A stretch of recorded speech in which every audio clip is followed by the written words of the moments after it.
Ya, jadi apakah efektif jika mengganti sedotan plastik dengan sedotan kertas? Ya, kalau kita bicara efektif itu berarti kan tujuan. Ya, tujuan tercapai berarti efektif. Ya, kalau misalnya bicaranya efektif, ya pakai sedotan kertas, it's okay.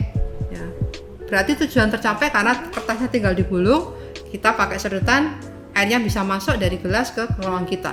Ya, tapi pertanyaannya kalau kita bicara produk, dia harus juga efisien, nggak hanya efektif saja. Ya, contoh misalnya, kalau misalnya dibikin pakai sedotan kertas, apakah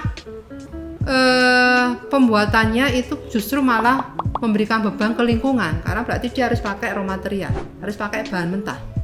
Ya, kertas itu nggak mungkin pakai kertas daur ulang kan, harus kertas yang kualitas bagus. Berarti kan harus dari proses awal, nebang pohon di hutan, dibuat bubur kertas. Nah itu kan akhirnya nggak efisien, karena berarti kita harus mengorbankan hutan yang ada misalnya. Ya, terus dari penyimpanan, ya beda dengan sedotan plastik yang dia lebih elastis, ditekan-tekan juga nggak masalah, dia akan balik ke bentuk semula. Tapi kalau kertas kan nggak bisa. Ya begitu dengan gepeng sudah nggak bisa berfungsi lagi. Jadi efisiennya juga enggak, ya karena susah untuk penyimpanannya. Berarti kan harus ada sistem penyimpanan yang sedemikian rupa supaya si kertas yang fragile, yang rapuh tadi tetap bisa digunakan ya dalam kurun waktu yang lama, misalnya disimpan ya, dibawa kemana-mana tanpa dia harus berubah bentuk misalnya. Ya itu.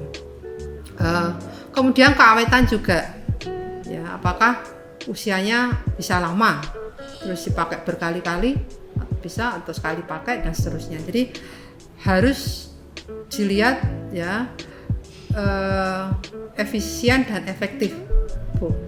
Ya, kalau hanya fokus di efektif memenuhi syarat, ya boleh. Tapi kalau udah bicara efisien, apalagi kalau itu mau diproduksi massal, ya itu jadi pertanyaan.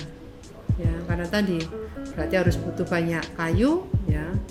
Harus punya metode penyimpanan yang sedemikian rupa yang mungkin lebih rumit daripada nyimpen kalau pakai sedotan plastik dan seterusnya.